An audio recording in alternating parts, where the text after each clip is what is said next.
Come si vive in Inghilterra dopo la Brexit e in particolar modo come si vive a Londra dopo la Brexit? Se te lo stai chiedendo, rimani connesso in questo video perché con l'intervista di oggi scoprirai tantissime informazioni. Dopo la Brexit, ormai come tutti sappiamo, sono cambiate tantissime cose, però la cosa che magari la maggior parte delle persone non sa è come sono cambiate realmente le cose per gli italiani che vogliono andare a vivere in Inghilterra. Come il lavoro, se è così facile trovare lavoro come magari poteva essere prima, se è così facile trasferirsi come poteva succedere prima, quindi tutti questi dubbi in questa intervista verranno tutti chiariti. Benvenuti e bentornati su Italian Globetrotters. Oggi abbiamo con noi Ellie, una grandissima esperta di Londra perché ci vive da tantissimi anni e ci darà tutte le informazioni necessarie per chi si vuole trasferire a Londra o in generale in Inghilterra, o per chi vuole togliersi queste domande, questi dubbi, o per chi è solo curioso e vuole capirci un po' meglio su questa questione. Quindi in questa intervista, oltre ad approfondire l'argomento Brexit e di parlare nel concreto di cosa comporta per un italiano che si vuole trasferire in Inghilterra o a Londra dal punto di vista lavorativo, visti eccetera, parleremo in generale di com'è la vita a Londra, se è facile trovare lavoro, come sono gli stipendi, com'è la qualità della vita, la sanità e molto altro. Quindi è un'intervista completa, ricchissima di informazioni, probabilmente vi leverete ogni dubbio, però se vi rimane qualche domanda, dubbio o curiosità scrivetelo qui sotto nei commenti che noi siamo qui apposta per voi. Io vi lascio l'intervista e noi ci vediamo alla prossima. Ciao! Ciao Ellie, come stai? Io bene, tutto a posto? Sì, qua tutto bene. Com'è lì a Londra? C'è il sole!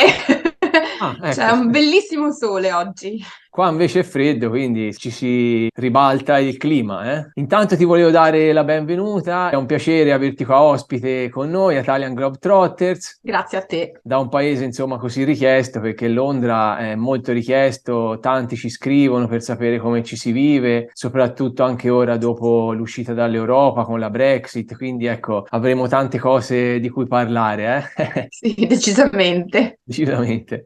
Intanto, prima di chiederti, ecco, più nei dettagli tutte queste domande specifiche, raccontaci un po' chi sei e, insomma, presentati e un po' la tua storia, ecco. Allora, io mi chiamo Ellie, sono a Londra, anche se comunque ho un background molto colorato, nel senso che fin da piccola arrivo da un background molto internazionale. Sono cresciuta tra qua, Italia, un pezzo di Canada e poi più là per motivi di lavoro in altre nazioni. Quindi se qualcuno mi chiede le tue radici, le ho sparse un po' ovunque, diciamo così. Però questa è la nazione che comunque occupa la maggior parte degli anni della mia vita. Quanti anni è che vivi lì? Tanti, se metto insieme quelli da piccola piccola più quelli dopo, sono 30, 35, io ne ho Cavolo. 49, quindi Eh, poi ho fatto 5 anni da adulta in Italia, da piccola, Canada, e poi per motivi di lavoro ho vissuto in altre nazioni, però casa è qua, cioè, ok, quindi io ok. lavoravo fuori ma poi tornavo qua. E te oggi lì a Londra che lavoro fai? Allora, io faccio un lavoro che non ha niente a che fare, se non in minima parte, con i miei studi. Io qua sono laureata in architettura e urbanistica e il lavoro che ho fatto per un paio di anni circa, dopodiché ho avuto questa grande occasione di lavorare per circa 10-12 anni nel mondo del turismo, travel, aviation, che quello è il lavoro che mi ha portato per tanti anni poi a fare avanti e indietro, quindi a vivere magari 9 mesi, 11 mesi, poi tornare a casa qua, avere un break, tornare in un'altra nazione, eccetera. E quindi mi ha dato la possibilità di vivere in Kenya, Egitto, Grecia, Caraibi, dove ho avuto la depressione. È una Ecco. storia che ogni tanto racconto. La gente vuole andare in vacanza ai Caraibi, io ci ho vissuto e ci ho avuto la depressione. Sai, è una di quelle cose che in vacanza è un conto, viverci poi magari un altro, no? Sì. Dopo quel lavoro avevo bisogno un pochino di una cosa, tra virgolette, stabile e normale, e quindi ho cominciato a lavorare fissa in città in operations. Fai conto che io prima di Londra, la parte dove stavo più da giovane, più da piccola, era al nord, quindi io sono arrivata a Londra dal nord dell'Inghilterra. Poi l'ultimo lavoro che ho iniziato 2 anni fa, che un po' si allaccia agli altri lavori, perché poi è un continuo, no? Impari più skills in quel settore, quindi vai avanti. Mi occupo di operations and sales per un'azienda molto grande. Vendite anche, ma Ecco. operations, quindi tutto ciò che ha a che fare con i progetti, gestire tutto ciò che succede giornalmente, gli standards, ci sono a livelli alti, bassi, coordinarli. Operations include tante cose, la gestione di progetti piccoli, grandi, eccetera. E anche facility, che è la parte che riguarda l'edificio, che quindi è l'unica cosa che si collega un po' ai miei studi di architettura.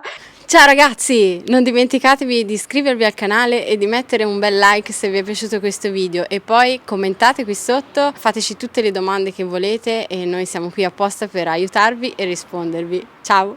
E la situazione lavorativa lì in Inghilterra com'è? Ora poi dopo si parlerà di cosa ci vuole col discorso Sì, Brexit, sì, sì, sì, no? Però ecco, il sicuramente. lavoro nel senso si trova facilmente, gli stipendi Allora, sono alti. tieni conto che appunto come anche l'Italia e tanti paesi usciamo da questi 2 anni e mezzo, 2 anni di situazione molto particolare dove diciamo che la ripresa totale c'è stata fine 2021, già i problemi erano molto meno, cioè durante la pandemia e durante tutto il 2020 no, cioè a parte che non potevi andare a lavorare se facevi un lavoro dove dovevi andare di persona e poi il momento in cui anche il lockdown finite tutto era difficile perché erano cambiati stili di lavorare, no? Cioè modi di lavorare. Adesso la ripresa è totale, le cose sono tornate come prima. Non sento più persone che faticano come appena finita la pandemia, capisci? Mhm. E gli stipendi rispetto magari anche a qua, da un lavoro normale da dipendente, sono più alti. Guarda, io sinceramente da quello che sento, quindi generalizzo un po', sicuramente sì, anche perché qua abbiamo un minimum wage, quindi un salario minimo che non puoi scendere. Mi sembra che adesso sia 10,85, ma prendilo un po' con le pinze, potrebbe essere di qualche centesimo diverso. Il minimum wage quindi è obbligatorio. Esiste anche un minimum wage per Londra, che è leggermente più alto, mi sembra che siano 11 e qualcosa, quasi 12, però quello, a differenza dell'altro, non è obbligatorio, cioè è a discrezione del datore di lavoro se darti il London minimum wage, però il minimo nazionale te lo devono dare. Già partendo da quello c'è più possibilità di avere uno stipendio normale. Sì, qua conosco tanti che sono dipendenti, si va dai 1000 a 1500, poi dipende chiaramente dove, io ti parlo di Toscana, zona non di città, però gli stipendi sono quelli, quindi lì penso sia molto di Sì. più. Sì, 1.500 sarebbero qua un 1.200, 1.300 stelline circa, facendo un conto proprio così approssimativo al volo. Sì, sono stipendi che puoi anche prendere, però li prende una persona che ha appena cominciato a fare qualcosa. Cioè, se hai degli anni di esperienza, quella cifra non la prendi già più. Però stiamo parlando di Londra, Di perché Londra, gli dico sempre, Londra è una bolla a parte rispetto al resto della nazione. Comunque lì c'è occasione di crescere anche come livello di lavoro, come stipendio, perché le cose ecco che un po' in Italia non c'è è la meritocrazia e il fatto che dopo anni comunque puoi guadagnare bene e crescere di livello che magari all'estero c'è. Lì c'è questa cosa? Assolutamente sì, te lo confermo anche a livello Ecco. personale, quindi che l'ho sempre visto. Ti ripeto, non ho neanche 20 anni a cui dici, ah vabbè, ma c'hai 20 anni, quindi per forza che ti promuovono, vai avanti. No, anche da donna, sai quelle cose, ma sei donna e quindi non ti assumo perché magari fai figli. Qua una domanda del genere è illegale, se c'è sul lavoro chi fa una domanda del genere il giorno dopo non so come finisce, però sì, assolutamente. Cioè io lo vedo anche nei miei anni dove negli ultimi ho avuto modo di crescere. Io ultimamente 2 mesi fa, sempre all'interno della mia azienda, mi hanno proposto di cambiare non proprio settore, ma comunque di cambiare location per il lavoro e ho accettato. Quindi comunque anche loro ti spingono a migliorare. È ovvio che io sto generalizzando, diciamo che questa è la maggioranza, poi anche qua trovi sicuramente il posto dove non ti fanno crescere, non gli interessa, quindi non è tutto perfetto sicuramente, però non è la norma. Invece la norma è motivarti sicuramente. Molte aziende tipo la mia fa un sacco di corsi interni a chi vuole crescere, anche corsi che sarebbero a pagamento se non fai parte, ma siccome Mhm. fai parte dell'azienda ti pagano il corso per poter andare avanti. Di sicuro c'è più opportunità lì, non c'è niente da dire. E poi ti volevo chiedere, per aprire un'attività in proprio, però qui penso che bisogna andare alla domanda successiva della Brexit, perché ci saranno tante, Sì. giusto? Spiegaci un po' com'è cambiata ora l'Inghilterra e cosa è cambiato dopo la Brexit, quindi sia per restare lì che per viverci, per lavorare, aprire un'attività, insomma un po', ecco, in generale? Allora, il discorso ovviamente è enorme e Eh, complesso, io te lo riassumo il più che posso, quindi i dettagli non ci entrerò perché è veramente complesso, però come sappiamo c'è Brexit, quindi tutti i cittadini europei hanno perso così delle possibilità, come i cittadini britannici non possono più fare le stesse cose in Europa, perché ricordiamoci sempre che la cosa è da un verso e dall'altro. eh, Anche comunque chi ha il solo passaporto britannico in Europa ha bisogno di un visto. La cosa è reciproca. Appena iniziato il Brexit, non è più possibile venire a lavorare qua come si faceva una volta, ovvero da cittadino europeo si avevano tutti gli stessi diritti dei cittadini britannici e quindi si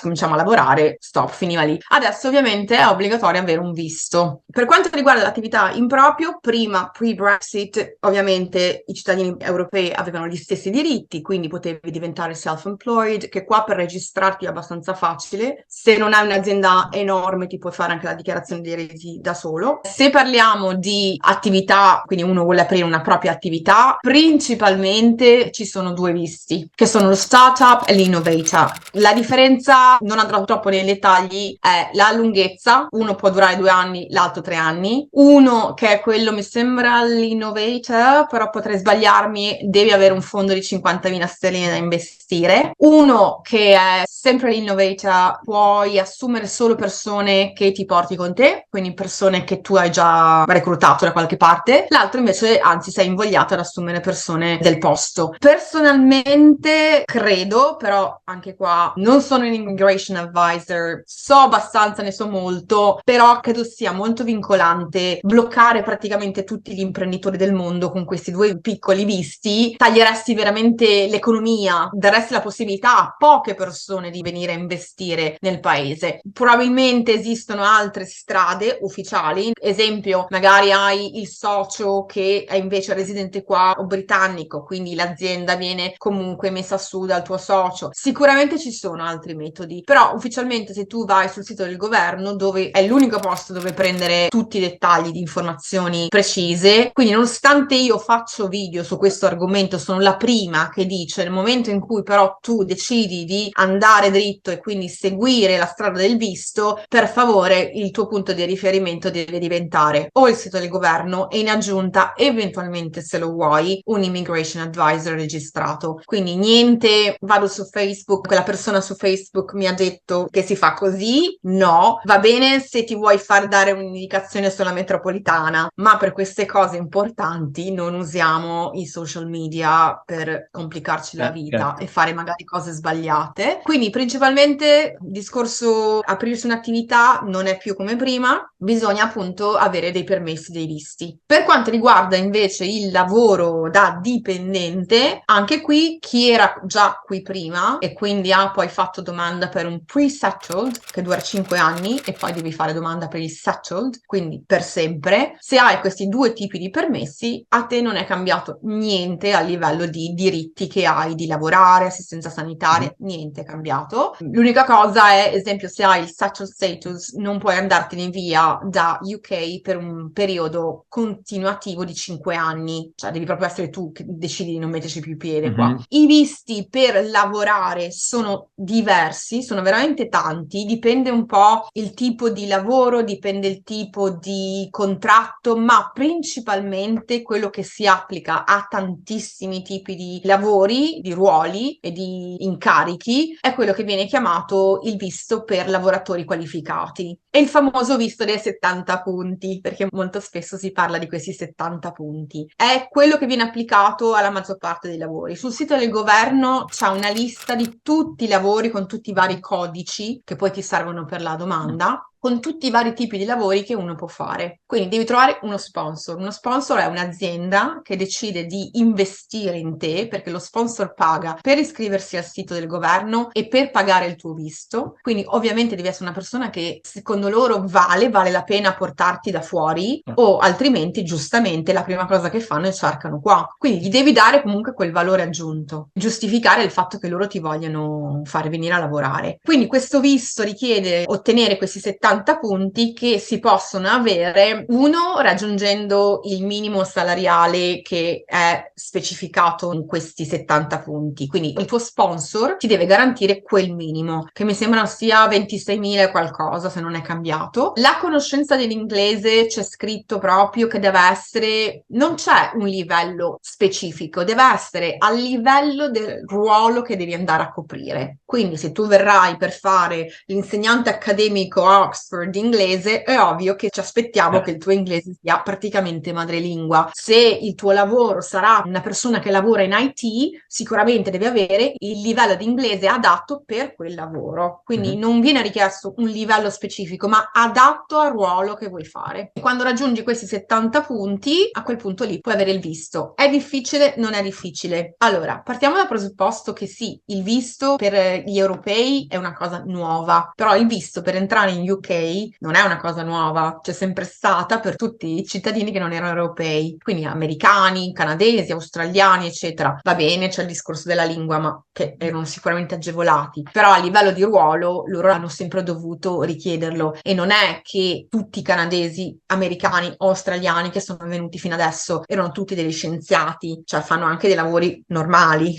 quindi a una persona in IT, un creativo, una persona in marketing, quindi dei lavori tra virgolette normali. Questo lo dico perché la questione visti spaventa, cioè la novità visti agli europei fa paura in questo momento, e lo capisco perché ti vedi chiusa una porta, un passaggio che se cominci a leggere tutto quello che devi fare dici ok, non ce la farò mai. Io quello che dico è provaci, fatti le tue ricerche, cercati uno sponsor. Io il primo punto di partenza che do è sempre quello di andare a seguire delle aziende che ti possono interessare su LinkedIn, quindi seguire, andare a vedere la persona che si incarica, il hiring manager, quindi la persona in carica delle assunzioni, magari mandare un messaggio scrivendo posso inviare, fa piacere se invio il mio curriculum, sappiate che avrei bisogno di uno sponsor, eventualmente voi lo potreste fare. Insomma, cercarti di fare un network su LinkedIn, seguire i vari gruppi, le persone. È un lavoraccio, però se uno ha la passione in qualcosa, un desiderio nella vita, almeno provarci, invece che lamentarsi solo. Non è facile come prima, assolutamente, sono la prima persona a dirlo, però ci sono persone che lo fanno e non è che sono tutti degli scienziati, geni che vengono qua. Anzi, per quello c'è proprio un visto a parte. Se sei estremamente qualificato, c'è proprio un visto a parte, di questo mi sfugge il nome, Global Talent. Quindi se sei un talento pazzesco, c'è questo visto dedicato solo a te. Però ecco, per gli altri comuni mortali riusciamo anche ad entrare in un visto normale. Sicuramente una cosa dove trancia del tutto le gambe è a tutte quelle persone che venivano qua prima volendo magari imparare l'inglese e quindi andavano a fare il cameriere, il lavapiatti. Quello non è più possibile perché tutti questi lavori nobili però non rientrano nei visti. Rientra lo chef, rientra il cuoco, che sono categorizzate come due cose diverse perché in base al tipo di livello eccetera. Rientra il restaurant manager, rientra l'ops manager dell'hospitality, rientrano, però quelle figure un pochino più basse, passatemi il termine, non ci rientrano. Quindi la possibilità di venire qua a fare un certo tipo di lavoro e poi andare avanti, perché normalmente era così, purtroppo in questo momento viene a mancare. Una cosa che vorrei aggiungere, però è un'opinione mia personale, non esiste in questo momento un visto come c'è, e tu che hai fatto tanti video con persone che l'hanno vissuto in Australia, te l'avranno raccontato, il famoso visto per vacanza lavoro, working holiday visa. In questo momento non esiste, ma opinione mia personale, per me un giorno prima o poi lo metteranno, perché non è possibile che ci sia questa restrizione così, cioè neanche per i lavori più umili riesce a metterci piede. È una mia opinione, probabilmente i visti cambiano spessissimo, le regole, le piccole clausole, potrebbe essere che in futuro lo mettano e quella sarebbe una grandissima occasione, perché vieni per un periodo limitato, però come avrai visto anche tu da molte persone che vanno appunto in Australia, il momento che tu sei lì magari hai anche la possibilità di conoscere un datore di lavoro che poi si invoglia a farti da sponsor per il visto normale, quindi quel tipo di visto ti dà la possibilità almeno di metterci un piede in quella nazione in modo legale. In questo momento manca qua, e adesso è un po' più dura sicuramente. Il visto ha anche delle spese ovviamente, perché comunque bisogna anche farlo. È vero che il tuo datore di lavoro paga il visto ma per fartelo, ma poi hai le tue spese che devi pagare. Poi ci sono delle aziende che sponsorizzano totalmente la persona, quindi gli pagano anche tutte le spese, però non è così sempre per tutti, non è una regola. Non vorrei essere estremamente negativa, il messaggio che voglio dare è che sicuramente ci sono degli intoppi, però che è fattibile. Quindi non fasciarsi solo la testa, di guardare le professioni disponibili, è tutto sul sito del governo, c'è la lista che viene aggiornata di continuo.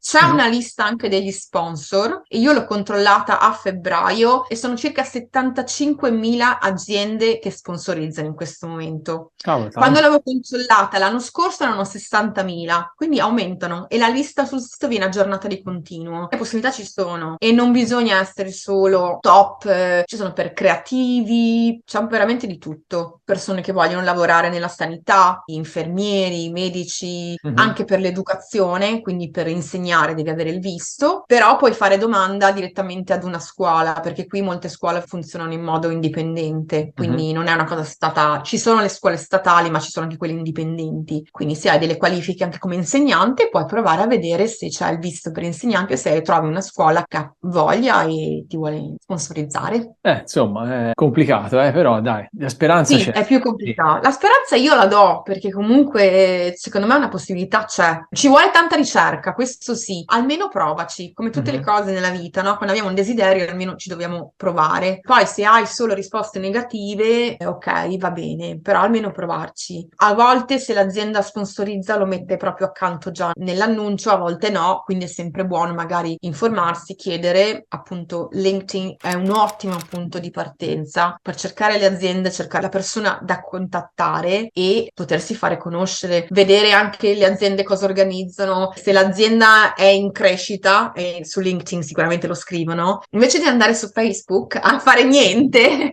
andate su quello è una piattaforma che a livello lavorativo ti può dare tanti spunti. Mhm. Ecco, infatti ti volevo chiedere se c'erano dei siti dove poter andare a vedere queste Ma cose. siti sì, i soliti siti di ricerca lavoro, però proprio perché serve il visto, io andrei a fare proprio una ricerca dove posso parlare direttamente con l'azienda. Io dico sempre che mandare un curriculum con una buona cover letter non ci costa niente, però bisogna fare molta ricerca sull'azienda, cosa che molti skippano questo passaggio. Far vedere che c'è un forte interesse. Ricordiamo che l'azienda paga per farti venire qua, Eh. quindi gli devi dare delle motivazioni buone. Ma anche per quanto riguarda gli studi, ho sentito che è cambiata un po' la cosa, vero? Sì, allora, gli studi, esattamente come il lavoro, se tu sei qua da prima non è cambiato niente, se arrivi adesso ti serve, se devi fare una laurea, un master, un PhD, ti serve lo student visa. Student visa ovviamente ha un costo e anche l'università, anche i corsi hanno cambiato i costi, perché da costi nazionali che da cittadino italiano, comunque europeo, prima ne avevi diritto, adesso invece sei diventato un studente internazionale e quindi parliamo di cifre da 10.000, 15.000 sterline, dipende che cosa, un PhD ti può costare anche 20.000. Altra nota negativa è che prima avevi diritto agli aiuti dello Stato, quindi ai prestiti, che moltissimi studenti usano e poi vengono ripagati sul tuo primo lavoro, vengono scalato qualcosa, eccetera. I prestiti tu non hai più diritto da studente internazionale. Quello che ho sentito, però, ripeto, io la mia laurea l'ho presa 22 anni fa, non è più un mondo che frequento, però so di alcune università che per non escludere completamente la possibilità di avere studenti europei hanno deciso loro stessi di non alzare tutte queste tariffe, quindi o di scontarle o di non alzarla del tutto, di mantenerla comunque la tariffa di prima. Non è applicato a tutte le università, ci sono invece quelli che l'hanno applicata tutta bella intera, quindi lì bisogna un po' informarsi. Ci sono invece poi dei visti, uno è un visto, l'altro è una specie di permesso ma tranquillo, per corsi non universitari. Fino a 6 mesi in realtà non hai bisogno di niente. Da 6 mesi a 11 mesi c'è un visto, ma è molto più facile da ottenere per appunto tutti i corsi che tu vuoi fare che non sono corsi di laurea. Ricordiamoci però una cosa fondamentale. Con questi visti, questi permessi da 6 mesi a 11 o anche solo fino a 6 mesi, non puoi assolutamente lavorare. Devi anche oltretutto durante la pratica dimostrare di avere i soldi. C'è proprio un punto in cui ti chiedi i soldi che tu dimostri di avere sul conto devono rimanere sul conto per almeno 28 giorni. Quindi devi dimostrare che tu arrivi ai soldi per sostenerti per questi 11 mesi o 6 mesi, perché non puoi assolutamente lavorare. Una cosa che ci terrei a dire, perché purtroppo ricevo tanti messaggi privati, non fidiamoci di non ti preoccupare, vieni qua che poi ci penso io. Sì, vabbè, non ti preoccupare che quando poi sei qua il visto te lo trovo. provo, ma sì, tanto non controllano. Non stiamo parlando di lavoro in nero, stiamo parlando di immigrazione clandestina, cioè è un po' pesante come cosa, eh? Quindi sta a voi decidere, io non promuovo quell'iniziativa, quindi occhio a chi vi No. propone lavoro, non accettatelo, piuttosto, come dico sempre io, andate a Dublino se volete nel raggio europeo imparare la lingua e volete un paese dove si parla inglese, ma non accettate di venire qua così, poi vieni qua, ci sistemiamo quando sei qua, non ti preoccupare, perché io ho visto proprio conversazioni screenshottate che mi sono state mandate, offerte che mi sono state raccontate. Mi fa rabbia, perché poi ci sono persone poco informate che purtroppo ci cascano e sono quelle che poi vengono punite, perché poi se vieni beccato non puoi più entrare in UK per un certo numero di anni, sei proprio schedato, è brutto, quindi ti rovini Brutto, per sì. una persona Certo. disonesta. Quindi te che consiglio, diciamo, daresti a chi vuol venire lì e che siti magari ci sono per andare a vedere? Hai detto quello del governo, mi pare, giusto? Quello del governo Eh. assolutamente. Se metti solo il sito del governo, ovvero gov.uk, non ti si apre tutto e niente. Quello che consiglio di fare è andare su Google e scrivere UK, visa, entry, work, qualcosa del genere, e vedrai che ti si apre direttamente il link alla pagina dei visti, sempre esclusivamente sul sito del governo. È lunghina da leggere, ovvio che bisogna comprendere quello che si sta leggendo, sono tutte le pratiche, eccetera, però ti spiega molto bene nel dettaglio. E se uno ha dei dubbi, un immigration advisor. L'immigration advisor non è indispensabile, però sicuramente ti può rispondere delle domande, può seguirti nella pratica. L'immigration advisor io lo straconsiglio se qualcuno fa il visto per famiglia, quindi ricongiungimento familiare, tipo il tuo compagno vive qua, siete sposati, non siete sposati, da quanto. Sono talmente complicati che io lì lo consiglio veramente, un aiuto da professionista, perché rischi di sbagliare mezza pratica e ti salta tutto.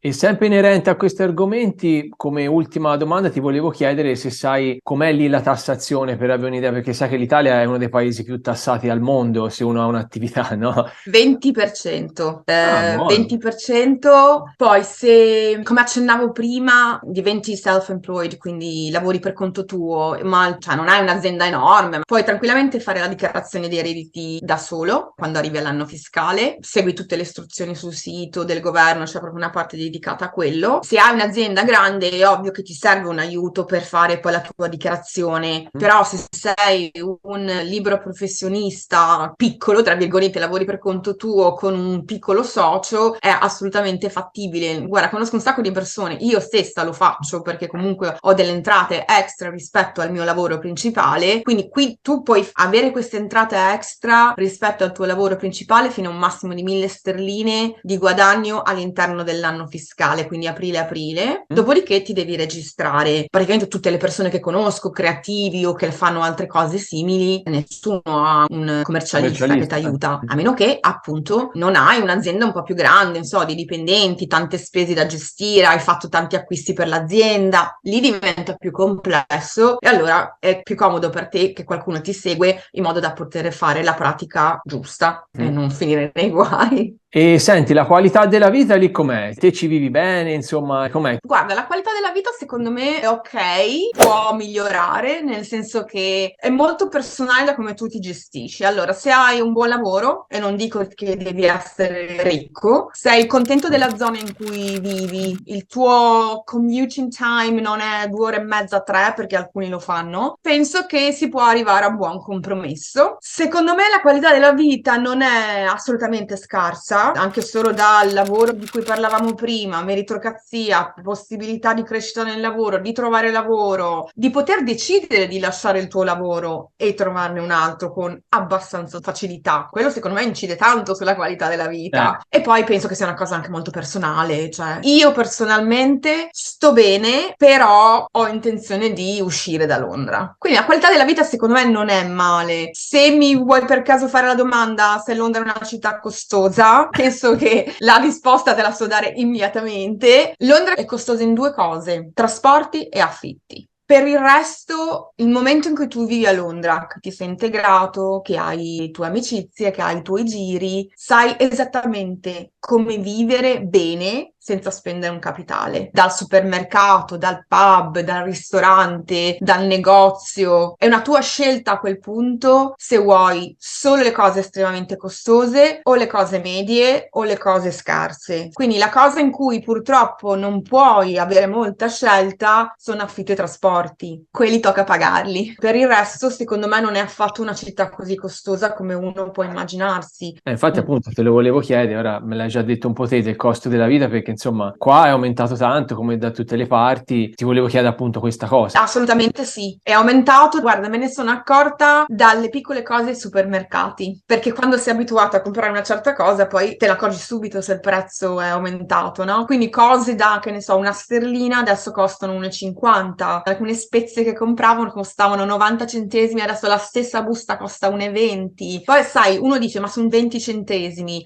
Ma 20 centesimi di quasi tutte le cose che mettono nel carrello, quindi alla fine sono diverse sterline ogni volta che vai a comprare. Sì. Moltiplica per il mese, moltiplicale per l'anno, la cifra la senti. I trasporti, ma questo è sempre stato così, aumentano un pochino ogni anno a marzo, quindi sì, gli aumenti ci sono stati. L'energia elettrica, vabbè, quella anche qua, tutte queste battute che una ha fatto lo scorso inverno, immagino anche d'Italia, tipo mi compro 200 maglie, cioè anche qui era così, si cercava in tutti i modi di non accendere questi benedetti caloriferi. Però ecco, per esempio, su questa cosa dell'energia elettrica, il governo fino a marzo, forse è stato prorogato fino ad aprile, ma non ci giurerei, comunque almeno fino a marzo ti trovi in bolletta 67 sterline che il governo dà in aiuto, quindi comunque è una piccola cifra, però ti aiuta, comunque sono sempre soldi, vengono messi direttamente nella bolletta, quindi te li vedi scalati direttamente lì, meglio di niente. E come costo, per avere un'idea, se uno magari volesse venire lì, quanto costano all'incirca gli affitti lì dove siete, insomma, in città? Guarda, io ti dico la mia esperienza, anche perché poi, per esempio, siccome io ho avuto un problema per un certo periodo che riguardava le bollette dell'energia elettrica, ho chiesto a un sacco di persone che conosco, quindi in automatico mi sono fatta anche un'idea sugli altri. Allora, dipende molto da dove vivi, ovviamente. Molte persone che vengono in visita a Londra credono che Londra sia zona 1, 2, Piccadilly Circus, Trafalgar Square, Leicester Square, Camden Town. No, Londra sono 9 zone, sono 32 quelli che vengono chiamati boroughs, distretti, e quindi dipende molto da anche zona stai, dalla via di quel distretto. Ovviamente più ti allarghi di zone meno costa, però nello stesso distretto tu puoi avere prezzi molto diversi anche solo se stai 3 strade più là. Penso anche in Italia la vicinanza con una stazione, la vicinanza con i servizi fa alzare o scendere il prezzo. Però se vogliamo darti un esempio un pochino più concreto, prendendolo sempre molto con delle pinze molto grandi, un zona 3 dove comunque per arrivare in centro ci metti 18 minuti di metropolitana, quindi non sei distante, un appartamento da una camera, quindi bagno, cucina, zona living e camera, siamo da un 1100 a un 1300.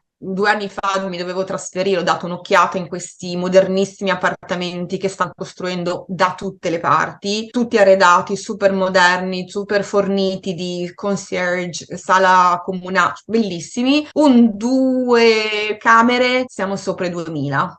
Una camera siamo intorno a un 1.600, quindi queste sono più o meno le cifre da fine zona 2, zona 3, però c'è da dire che se sei collegato molto bene e la città di Londra è coperta benissimo dalla metropolitana, ce ne sono veramente tante stazioni, a volte conviene, a volte ti devi fare anche 2 calcoli su quanto ti conviene il trasporto poi, quindi se per esempio lavori molti giorni da casa è sicuramente conveniente uscire e pagare leggermente di meno, se poi lavori tutti i giorni in ufficio Monday to Friday e devi pagarti 180 sterline tutti i mesi, zona 1-3, devi calcolare se ti conviene o no risparmiare 50 sterline e pagarne molte di più. Le cifre sono più o meno quelle, non sono basse, però sono abbastanza proporzionate agli stipendi. Anche perché in molti casi quando tu cerchi di affittare, proprio perché l'agenzia, il padrone di casa fa i controlli e gli devi dire quanto guadagni, quanto prendi, ti può anche venire negata l'affitto, perché secondo loro tu non prendi prendi abbastanza per potertela mantenere, magari dopo 6 mesi gli crei un problema perché cominciano a non pagare. Chiedono anche queste garanzie, non tutti, però soprattutto adesso si comincia un po' a chiedere tante garanzie.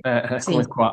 Io ho cambiato casa a settembre 2021 e mi hanno girato come un calzino. Sembrava che gli dovessi dare anche il numero di scarpe, che taglia portavo. Hanno fatto un sacco di controlli. Te parlavi di sterline comunque quando dicevi 1.500-2.000 sterline. 1100 sarebbero in euro, 1200 qualcosa. Poi dipende anche ristrutturato, non ristrutturato, il prezzo cambia in base a tante cose. Se uno si volesse comprare una casa, lì è un po' proibitivo. Beh, a Londra io per esempio ho avuto l'idea di farlo fino a 2 anni fa, dopodiché ho detto perché devo investire tutti i miei soldi in una scatola da scarpe, ovvero la casa me la compro, ma nel momento in cui riesco a uscire da Londra. Poi è anche vero che dipende molto, cioè se hai una coppia che quindi può dividere anche lì le spese, probabilmente è già più ragionevole farlo. Ci sono delle soluzioni tipo, una è praticamente, adesso è un po' complicato da spiegare, il governo ti copre una cifra del valore della proprietà, fino a quando non ripaghi quella cifra, il tuo appartamento sarà di proprietà tua del governo, però ti aiuta. E questa è una soluzione che molti fanno. Praticamente poi ti ricompri le tue quote della parte che il governo ha coperto a tuo favore. Poi ovviamente puoi chiedere il mutuo in banca e dipende dal tuo reddito quanto ti danno, dalle garanzie che gli puoi dare. Io personalmente ho deciso di non investire a Londra. Era un'idea che avevo fino a 2 anni fa, me la sono fatta passare perché comunque facendolo da sola mi sarei presa un appartamento che con la stessa cifra fuori Londra mi ci prendo una bella casa. Certo, vorrei vedere. Se parliamo di una casa a casa, siamo intorno al 500.000. Un appartamento possiamo essere intorno ai 250.000-300. Ovviamente sto generalizzando, cosa che con la stessa cifra fuori io mi compro ma molto meglio. Una scatola da scarpe qua con 175-200.000 sterline, che sono pochissime per Londra, fuori ci compri una casa. Acqua, luce, gas, lì incide Sì, tanto. scusa. Allora, gas, per esempio io non ce l'ho, tutto elettrico, ci sono varie compagnie, io uso una che più o meno è una delle più usate, si chiama Octopus. Io per un appartamento da una camera, nel senso, perché qua si dice una camera, 2 camere, si intende una camera da letto, 2 camere da letto, non che vivo in una camera.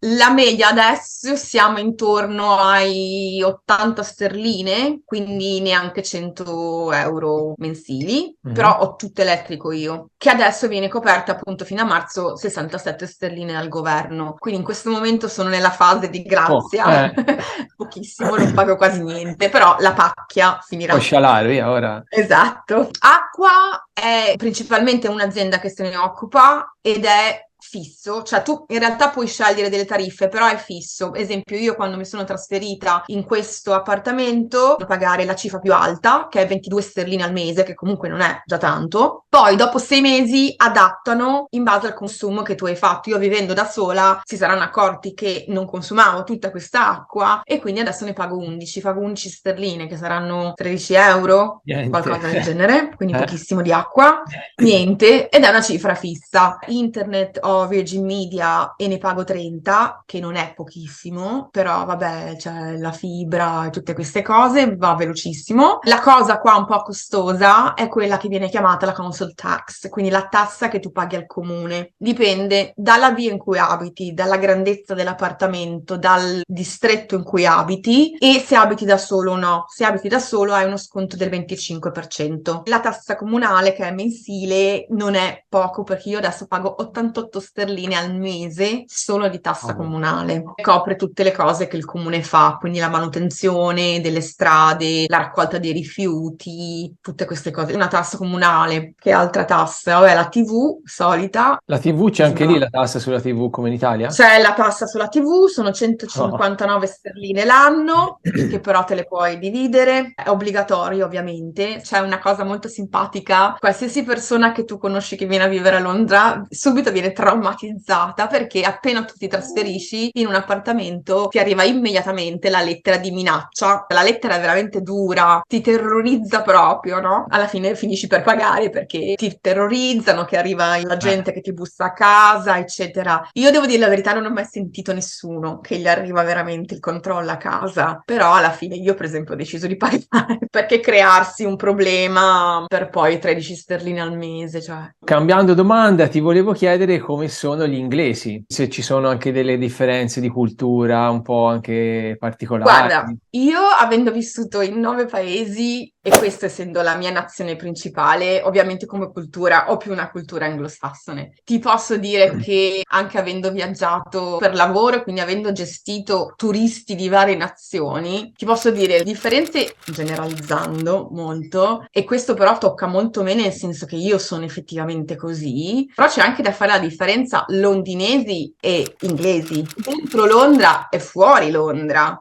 Perché, per esempio, io che arrivo dal nord, una cosa che mi manca tantissimo è proprio il calore del nord, nonostante io sono introversa, molto fredda e non amo fare amicizia, però il modo di approcciarsi, il modo carino, molto aperto, molto easy, del metà nord England è molto diverso da quello che tu trovi a Londra. La risposta io te la posso dare, ma è molto generalizzata, quindi diciamo che se vieni a Londra l'idea è un pochino più del molto educato, ma un pochino più riservato, un po' più freddo. Se tu hai la possibilità di andare e vedere città molto fuori o comunque del nord, cambia molto, cioè c'è proprio uno stile di vita diverso, approcciarsi agli altri molto più easy, molto più aperto, un po' più caloroso. Questo non vuol dire che a Londra non ci siano queste persone, però si tende ad essere, ma lo capisco perché io sono così, siamo tutti di fretta. Da altre popolazioni girando per il mondo, tante diversità. Io per esempio ho vissuto in Kenya e ci tornerei domani, nonostante la pericolosità del Kenya, perché è stato per me una nazione molto pericolosa, però la gente è fantastica. La stessa cosa ti accennavo all'inizio, che ho vissuto ai Caraibi, non ci tornerei perché per me è un posto dove non ci vivrei mai, però la popolazione è fantastica, sono persone molto buone, molto genuine. Ho vissuto a Gran Canaria per 3 anni, io la chiamo sempre la mia seconda casa, perché Gran Canaria è un po' una via di mezzo. Gran Canaria hai le tue comodità, però non sei nella metropoli di Londra, hai la gente calorosa, ma è anche la gente che si fa gli affari suoi, hai la cittadina perché Las Palmas comunque è una capitale, ma hai il mare se lo vuoi. Gli inglesi, siccome mi ci metto anche un po' nella cultura, un po' più freddi forse rispetto ad altre popolazioni, però anche lì va molto poi a persona, no? È come dire che tutti gli italiani sono molto calorosi, magari c'è chi si vuole fare gli affari suoi e non parla e non chiacchiera con nessuno. Diciamo che lì di massima sì, si ha una tendenza ad essere, poi ci sono le eccezioni. Noi a Londra abbiamo notato molta educazione, questo sì. Per le persone con cui siamo venuti a contatto noi ci è sembrato che erano un popolo molto educato, se chiedevi qualcosa subito cercavano di aiutarti. C'è molto rispetto delle regole e delle regole anche comuni, cioè ovviamente ci sono anche lì le eccezioni, troverai il maleducato e troverai quello che se ne frega e distrugge tutto.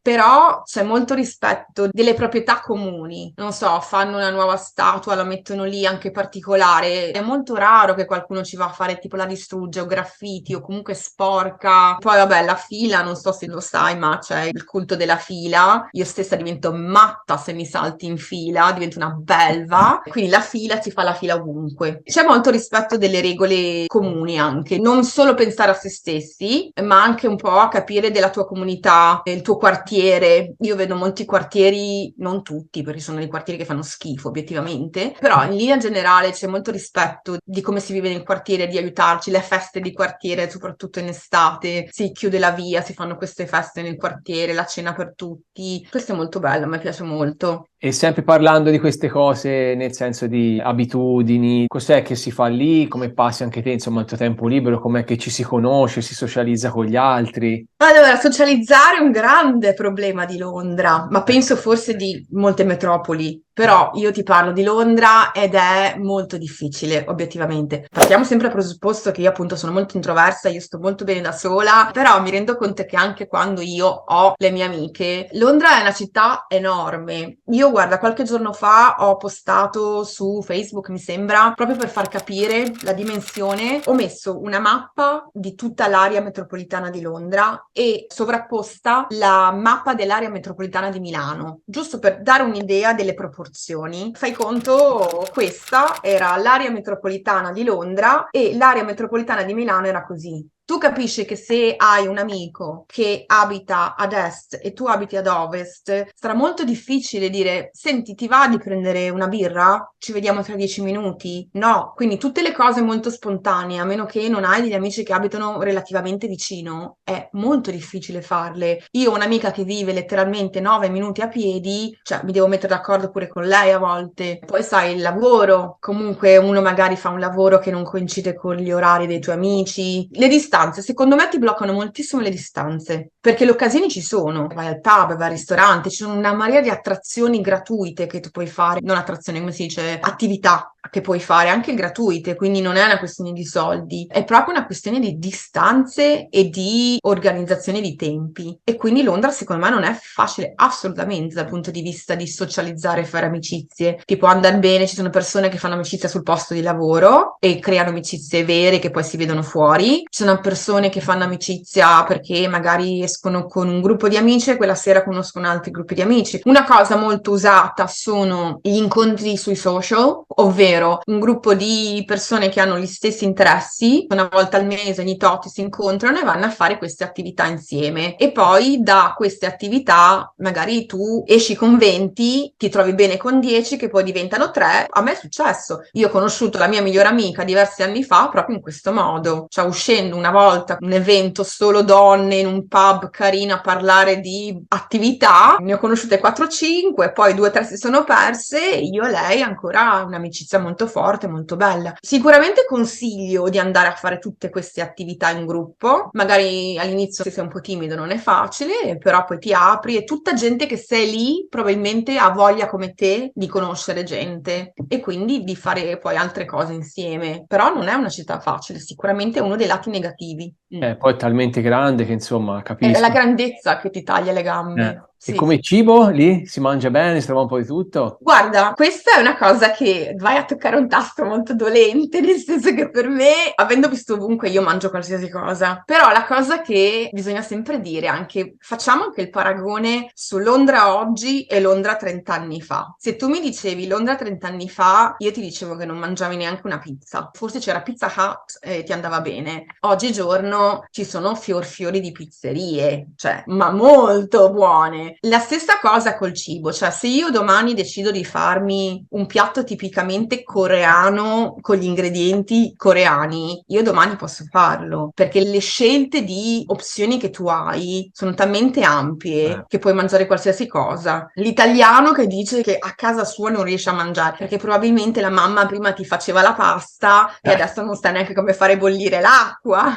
perché gli ingredienti, a meno che non parliamo di un ingrediente regionale super particolare e specifico che magari non trovi veramente qualsiasi cosa, quindi un piatto te lo puoi benissimo fare se ti manca. Gli ingredienti li trovi assolutamente dal supermercato più grande al supermercato specifico. I prezzi, io ho visto dei prezzi che non sono per niente male, anche di roba importata, poi sono sempre lì, non penso che vai a fare la spesa tutti i giorni di cose particolari. Tu a Londra non puoi dire che si mangia male, perché se tu dici io ho mangiato male a Londra, la colpa è tua, perché sei finito probabilmente negli unici due posti dove veramente si mangia male, perché anche a Roma ci saranno dei ristoranti che fanno schifo, immagino, però è talmente ampia la scelta che puoi mangiare tutto, c'è di tutto. Anche la maggior parte dei supermercati, quelli un po' più grossi, hanno proprio dei reparti specifici dove trovi veramente tutti gli ingredienti che ti servono per farti un piatto particolare o un ingrediente, marche italiane che vengono importate. E poi è bello provare tante cose, cioè Sì, lì c'è di tutto, tutte le cucine del mondo. tutte le cucine del mondo, Eh. puoi provare veramente di tutto.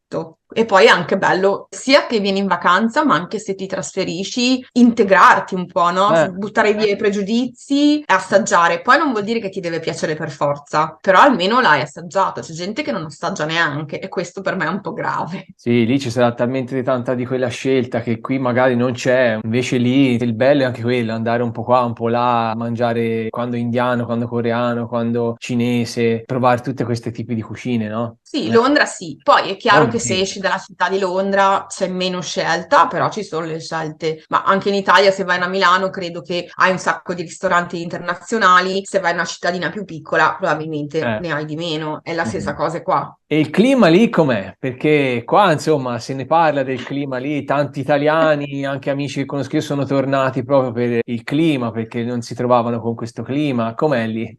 Guarda, io paragono il clima di qua a un clima forse del nord Italia, cioè non è la Sicilia, obiettivamente, neanche la Puglia, credo. Però quello che io ti posso dire che ho notato negli ultimi 20 anni, sicuramente la temperatura si è alzata. La sento proprio, io mi ricordo che avevo molto più freddo una volta quando ero piccola. Quest'estate abbiamo avuto 40 gradi a luglio o giugno, non mi ricordo. Poi.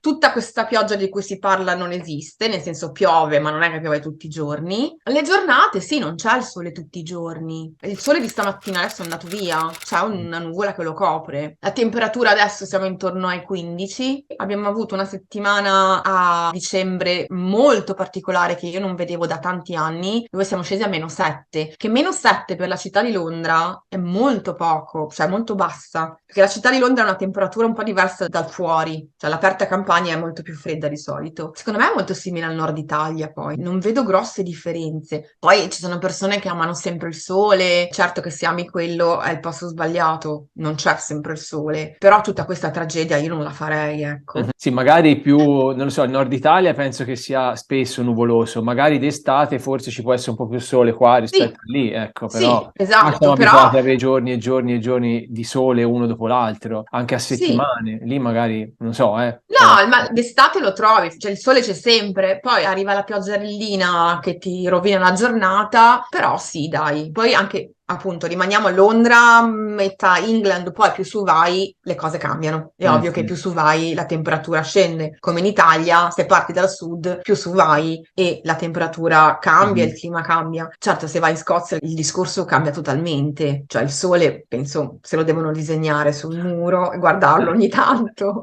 Senti, e lì a Londra, insomma, l'Inghilterra in generale è un paese che è green, che è attento all'ambiente, si fa la raccolta differenziata. Allora, è un argomento dove non sono proprio informatissima al 100%. Quello che ti posso dire negli ultimi anni è che ho visto tante iniziative per promuovere comunque la sostenibilità. Questo sì, sicuramente vedo molta promozione dell'essere sostenibile, quindi la plastica. Una cosa fondamentale che cambierà a Londra, se non sbaglio, settembre 2023, è per esempio il congestion charge.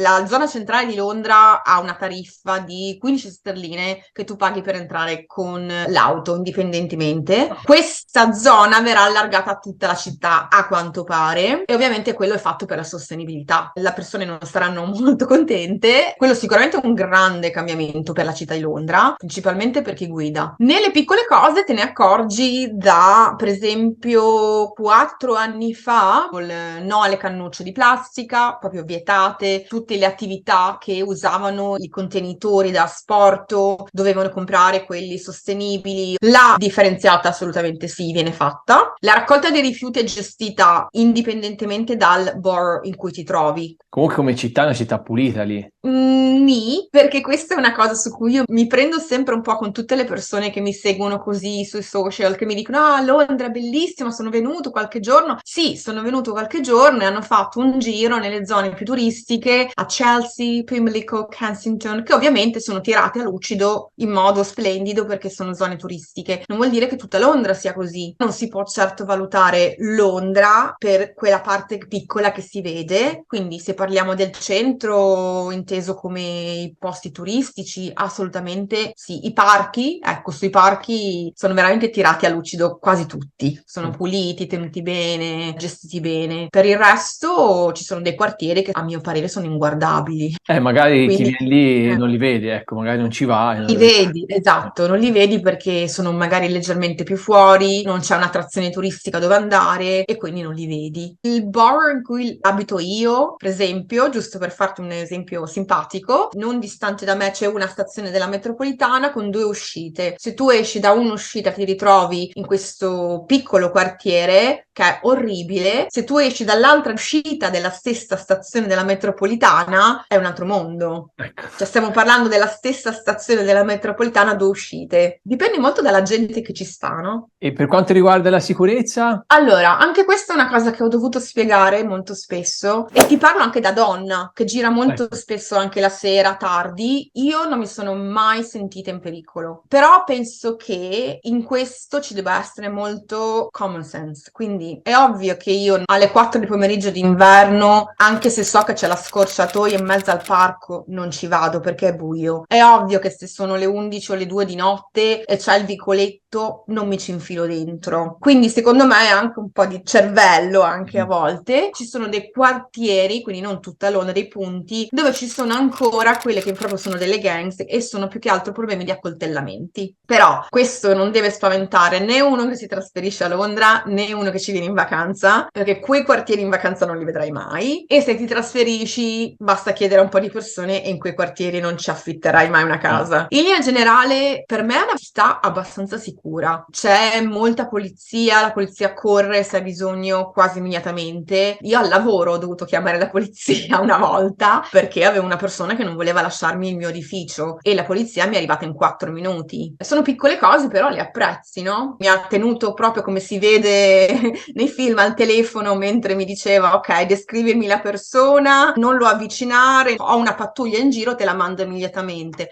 E ti senti protetto, perché comunque in quel momento io ero da sola, non avevo colleghi perché io comunque gestisco edifici, quindi era molto presto al mattino, ero da sola e io ho chiamato la polizia è arrivata. Altre cose così negli anni me ne sono successe. Io personalmente non la ritengo una città pericolosa. Poi è chiaro, c'è sempre il momento sbagliato e il posto sbagliato dove tutto può capitare. Sì, poi sai, insomma, è talmente grande che qualcosa Esatto, potrebbe tutto può essere, ma succedere. Ti ripeto, ci sono queste zone dove purtroppo ci sono degli accoltellamenti e la gente non finisce bene. anche nella metro è sicura sempre, anche No, la sì, sera. la metropolitana è chiusa di notte dal lunedì al venerdì, ma molte linee sono aperte 24 ore la notte del venerdì, sabato e domenica. Quindi mi è capitato di prendere la metropolitana alle 2, alle 3, alle 4 del mattino e ti ripeto, puoi trovare l'ubriaco come lo trovi ovunque, però è anche talmente a volte dipende che tragitto pieno di gente che ti senti sicuro. Cioè se uno ti si avvicina perché è ubriaco e coso, ci saranno altre 3 persone che fanno in modo che questa persona non ti dia fastidio. Puoi trovare la solita persona fastidiosa, però problemi tipo mi sento veramente in pericolo, ti ripeto, io anche di notte non ne ho mai sentiti. Ti capita di prendere magari tardi la sera, anche nel weekend, però sai, nel weekend tutti escono, quindi alla fine vuoto il vagone non lo è quasi mai,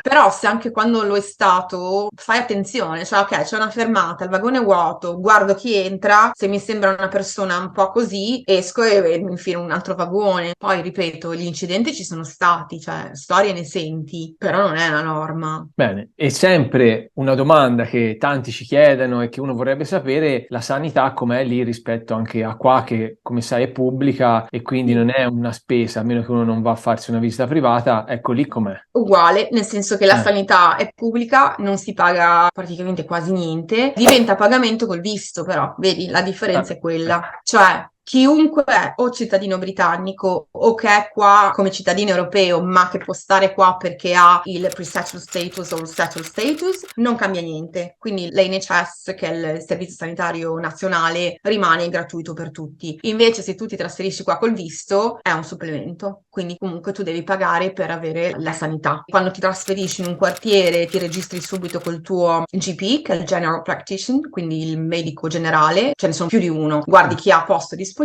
sai, magari chiedi a qualcuno anche, no? Se si trovano bene, chiedi un po' di informazioni, ti registri e poi quando hai qualcosa chiami o fai online, dipende molto dall'ufficio dove ti sei iscritto. Adesso c'è un po' di attesa. Io già un po' che per fortuna non ne ho bisogno, però so che per diverse cose purtroppo c'è un po' d'attesa per prendere un appuntamento. Ovviamente se hai un'emergenza vai al pronto soccorso, che però funziona leggermente diverso dall'Italia, cioè ho avuto persone che per un fortissimo fortissimo mal di testa, l'ho scoperto da italiani perché erano italiani, sono andate al pronto soccorso. Normalmente se stai male però non è grave, non vai proprio al pronto soccorso, c'è una specie di via di mezzo. Intanto puoi chiamare un numero che ti dà un primo soccorso telefonico, da lì decide se, ok, sì, vai al pronto soccorso, oppure vai a un centro medico, oppure ti mando l'ambulanza, cioè una specie di prima scrematura. Ci sono anche dei centri che appunto sono una via di mezzo, ovvero anche se tu non hai un dottore lì o comunque non è un pronto soccorso, ti possono dare una prima assistenza. È ovvio, se non stai morendo, dipende quanta gente hai davanti, aspetti comunque. Quindi non si paga, le medicine dipende quali, normalmente c'è un prezzo fisso che mi sembra che era 9, adesso sia 11, e dopodiché quasi niente paghi, però ovviamente dipende dalle medicine, alcuni tipi di medicine le paghi e come, più o meno funziona così, però ripeto, solo per chi è già qua. Quindi Per se uno chi deve ha venire lì che è il visto. italiano, per dire, col visto, gli costa Sì. come se andasse in America, nel senso deve Mi pagare sembra che 8 al mese. sia annuale intorno ai 400 e qualcosa sterline, e a quel punto lì tu puoi avere accesso ai servizi come tutti gli altri, però sì, non è più gratuita per chi arriva adesso, è Mhm. gratuita per chi c'era già prima. Ok, però non è tantissimo, dai, annualmente non è tantissimo. No, C'è da 400 o pagare, 600, questi due numeri in testa non mi ricordo mai quale sia corretto, comunque o 4 o 600, una cosa del Mhm. genere, sì, come Comunque un'assicurazione, forse, non lo so. è di qualità lì la sanità, cioè vedi che Allora, sono io preparati. qui sento tanta gente che si lamenta e tanta gente che non si lamenta. Io personalmente, forse sono stata fortunata, sono sempre stata assistita molto bene. Conosco persone che si sono trovate male. Dipende molto, secondo me, anche dal reparto, dal medico stesso che puoi trovare. Non è perfetto, ci sono i disguidi, è ovvio che ci sono. Personalmente non mi è mai successo niente, da cui posso dire NHS non mi ha aiutato, NHS non mi ha dato il servizio di cui avevo bisogno. Non ho esperienze negative, però ci sono. Sarebbe falso dire che va Eh. tutto bene. E la situazione Covid lì ora è tranquilla, è tutto, sembra tutto tranquillo, Non se già da ne un po' parla da per mo', appunto. non se ne parla da tantissimo, cioè la parola proprio non si sente più da Ah, tantissimo. ecco. Il Covid è stato un periodo duro a livello lavorativo, anche se il governo ha aiutato tanto, ma veramente tanto. Abbiamo avuto questi lockdown, il primo è durato un po', poi abbiamo avuto questi lockdown on and off, come li chiamavo io, quindi tutti a casa per 20 giorni, poi tutti liberi, poi a casa, poi improvvisamente no, dalla settimana prossima dovevamo tutti a casa, quindi era un po', non sapevi, no? Magari trovavi lavoro e poi dopo 10 giorni ne di nuovo a casa. Bene, dai, almeno insomma si ritorna un po' alla libertà, eh? Non ne parliamo più neanche noi, vai.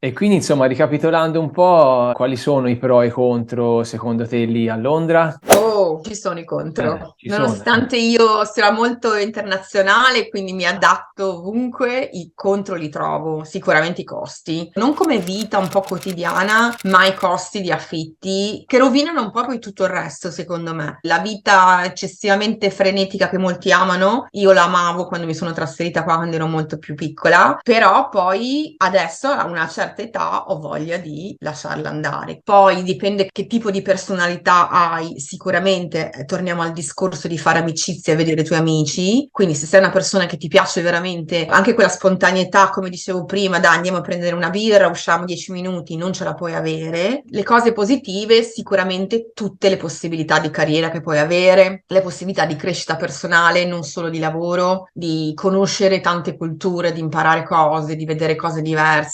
di cavartela in tante cose, di gestire le tue cose da solo. Sicuramente ha tantissimi pro, quindi la meritocrazia, ma quella abbastanza generale. È una città molto dinamica, molto hectic, quindi attiva, veloce. Se sei quel tipo, ci puoi stare per sempre. Dopo un po', magari ti pesa. A me in questo momento pesa un po'. Quindi te, a quanto ho capito, in futuro ti piacerebbe spostarti? Io, il mio progetto è quello di tornare al nord, da dove ero scappata, però sai, quando hai 14, 15, 16 anni vuoi qualcosa di un po' più internazionale, vuoi tutte le opzioni, Eh, E quindi dai paesi più piccoli magari tendi a scappare. Adesso il mio sogno è la casetta in campagna, eh, il piccolo cottage in campagna, nel countryside, va bene così, con il paesino dove ho di nuovo il mio macellaio, il eh. mio piccolo supermercato, che per carità, guarda che anche a Londra lo puoi, in un certo senso Londra, essendo divisa così in quartieri, quel tipo di vita, volendo un po' lo lo puoi avere anche a Londra, perché ogni quartiere è una piccola cittadina a parte, però coi costi di Londra. Perché alla fine poi cioè, sono tutti soldi che butti, no? Dici sto in campagna, magari mi rimangano, insomma, vuol dire... Ma in campagna o anche in una cittadina più piccola. Più piccola, sì, sì. Esatto, cioè dove comunque hai le tue comodità, però non paghi queste cifre. Nel futuro l'obiettivo è quello. Adesso vediamo. Come fanno anche tanti qua, eh? Ce ne sono tanti anche che vedo io qua che scappano da Milano a una certa età e vengono tutti in campagna qua in Toscana, poi andranno anche da altre parti, ma è chiaro che poi a un certo punto uno la vita la vuole vivere un po' più rilassata, un po' più Esatto. tranquilla. Bene, allora ti volevo fare un'ultima domanda e ti volevo chiedere se c'è stato un momento duro lì per te da quando insomma sei lì e qual è stato? Il momento, proprio te lo dico proprio molto onestamente, che mi sono trovata impaurita, che non sapevo cosa fare della mia vita, è stato a metà pandemia. Inizia il lockdown, tutti a casa, ma te lo riassumo molto. Quello che era l'attuale ministro della finanza, che è l'attualmente nostro primo ministro, decide di dare soldi a tutti. Quindi tutti a casa, tutti con uno stipendio garantito dell'80% e poi stava alla tua singola azienda a decidere se darti anche quel 20%. Alcune aziende l'hanno fatto, la mia azienda l'ha fatto. Significa che io per 9 mesi sono stata a casa a fare assolutamente niente, pagato al 100%. Cavolo, Chi non lo tanta vorrebbe? roba, appunto. Il problema è che poi la pacchia è finita perché i soldi sono andati avanti per un po' dal governo, però le aziende hanno dovuto cominciare a ristrutturarsi, a capire cosa dovevano fare. La mia azienda da 250 persone ne ha tenute 50, cioè quelle che servivano minimamente a mantenere l'azienda. Quindi, sapendolo, perché a me è stato detto molto anticipatamente, perché comunque è un'azienda che non voleva farlo, era costretta a farlo, mi sono trovata per la prima volta nella mia vita senza lavoro. E nonostante va bene, durante il lockdown qualche soldo te lo metti via, hai tutti i tuoi risparmi, quelli con cui ti devi comprare la famosa casa di cui parlavamo prima, però mi sono sentita veramente spaventata, perché non essendo abituata a non avere il lavoro, io ho lasciato dei lavori in passato, ma dopo una settimana ne avevo uno nuovo, 2 settimane. Sai, quando questo ti succede in mezzo a una pandemia e sai che quella chance di trovare un lavoro in 2 settimane non esiste, ho cominciato veramente a pensare solo giorno e notte come faccio.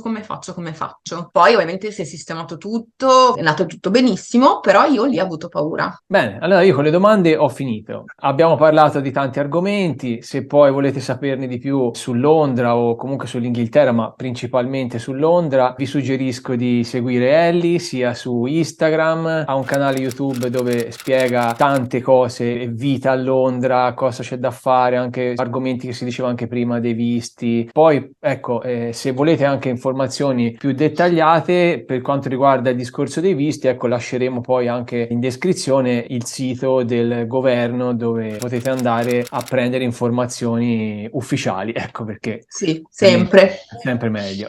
E se avete ecco, Sì. altre domande o dubbi potete chiedere direttamente a lei, ti possiamo far scrivere, no Ellie? Sì, Così in descrizione sì, vi sì. lascerò tutti i suoi contatti, poi li avete visti passare durante l'intervista, quindi potete iscrivere direttamente a lei. Vi ricordo di iscrivervi al canale per non perdervi tutti i video con i nostri Italian Globetrotter un po' in tutto il mondo e di mettere un bel like se vi è piaciuto questo video e poi insomma di commentare, chiedere, farci sapere cosa ne pensate che noi vi risponderemo. Bene Ellie, grazie di questa Grazie a intervista, di te. tutte queste informazioni. Grazie a te perché abbiamo avuto la possibilità di spiegare qualcosa che interessa a tante persone, ne sono sicura. Grazie. Eh sì, speriamo insomma di poter aiutare tante persone, dai. Ci ha fatto tanto piacere averti ospite qui con noi, ti mandiamo un salutone dall'Italia, un saluto alla nostra Italian Globetrotter da Londra. Ciao Ellie! Bye bye.